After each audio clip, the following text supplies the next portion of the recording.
Hi friends, നമുക്കിന്ന് സംഖ്യകളുമായി ബന്ധപ്പെട്ട് നമ്മുടെ പരീക്ഷകളിൽ ചോദിക്കാറുള്ള കുറച്ച് ചോദ്യങ്ങളും അവയുടെ ഉത്തരങ്ങളും പഠിക്കാം. നിങ്ങൾക്കറിയോ, ഒന്നിന് ശേഷം 100 പൂജ്യങ്ങൾ വരുന്ന സംഖ്യയെ എന്താ പറയാന്ന്? ഒന്നിന് ശേഷം 100 പൂജ്യങ്ങളുള്ള സംഖ്യയെ പറയുന്നത് ഗൂഗോൾ എന്നാണ്. ഈ ഗൂഗോൾ കണ്ടെത്തിയത് എഡ്വേർഡ് കാസ്നർ ആണ്. ആരാണ്? എഡ്വേർഡ് കാസ്നർ. ഇനി ഒന്നിന് ശേഷം ഒരു ഗൂഗോൾ പൂജ്യങ്ങളുള്ള സംഖ്യയെ എന്താ പറയാന്നറിയോ?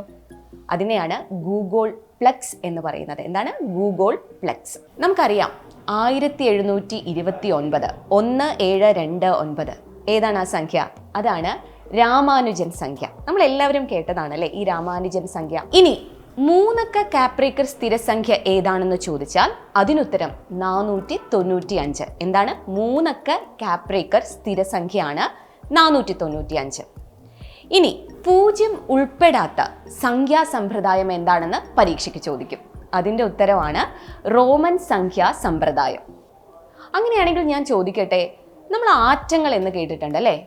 ഗണിതത്തിലെ ആറ്റങ്ങൾ ആരാന്നറിയോ? ഗണിതത്തിലെ ആറ്റങ്ങൾ എന്നറിയപ്പെടുന്നത് അഭാജ്യ സംഖ്യകളാണ്. എന്താണ് അഭാജ്യ സംഖ്യ? നമ്മൾ കേട്ടിട്ടുണ്ടാവും, പ്രൈം നമ്പേഴ്സ് അല്ലേ? അങ്ങനെയാണെങ്കിൽ ആദ്യത്തെ സംയോജിത സംഖ്യ ഏതാന്ന് ചോദിക്കും.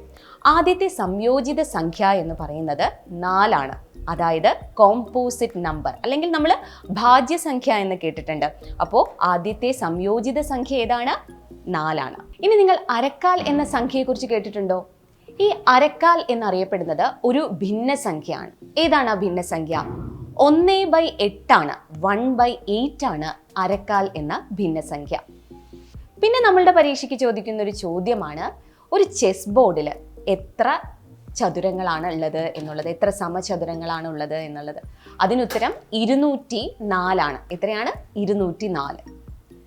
പിന്നീട് നമ്മുടെ പരീക്ഷയ്ക്ക് ചോദിക്കാറുള്ള ഒരു ചോദ്യമാണ്, ഒരു 2 അക്ക സംഖ്യയിൽ നിന്ന് അവയുടെ അക്കങ്ങളുടെ തുക കുറച്ചാൽ നമുക്ക് കിട്ടുന്ന സംഖ്യക്ക് ഉണ്ടാകുന്ന പ്രത്യേകത എന്താണെന്ന്. അപ്പം നിങ്ങൾ പഠിച്ചു വെക്കുക. നമുക്ക് എക്സാമ്പിൾ ആയിട്ട് ഒരു 2 അക്ക സംഖ്യ എടുക്കാം. ഇപ്പോൾ 25 എന്ന് പറയുന്ന ഒരു സംഖ്യ അല്ലേ? അതിൻ്റെ അക്കങ്ങളുടെ തുക എത്രയാണ്? 7 ആണ്. അപ്പോൾ ഈ 25-ൽ നിന്നും 7 കുറയ്ക്കുമ്പോൾ നമുക്ക് കിട്ടുന്നത് എത്രയാ? 18 ആണ് അല്ലേ? അപ്പോൾ ഇതുപോലെ ഏത് 2 അക്ക സംഖ്യ നിങ്ങൾ എടുത്ത് അവയുടെ അക്കങ്ങളുടെ തുക അതിൽ നിന്ന് കുറച്ചാൽ നമുക്ക് കിട്ടുന്ന സംഖ്യയുടെ പ്രത്യേകത അവ 9ന്റെ ഗുണിതങ്ങളായിരിക്കും എന്നുള്ളതാണ്. ഓക്കെ അല്ലേ? അപ്പോൾ ഏത് 2 അക്ക സംഖ്യ എടുത്ത് അവയുടെ അക്കങ്ങളുടെ തുക കുറച്ചാലും നമുക്ക് കിട്ടുന്നത് ഒരു 9ന്റെ ഗുണിതമായിരിക്കും. ഇനി ഏത് 3 അക്ക സംഖ്യയെയും നമ്മൾ തിരിച്ചെഴുതി വലിയ സംഖ്യയിൽ നിന്ന് ചെറിയ സംഖ്യ കുറച്ചാൽ കിട്ടുന്ന ഉത്തരത്തിന് ഒരു പ്രത്യേകതയുണ്ട്.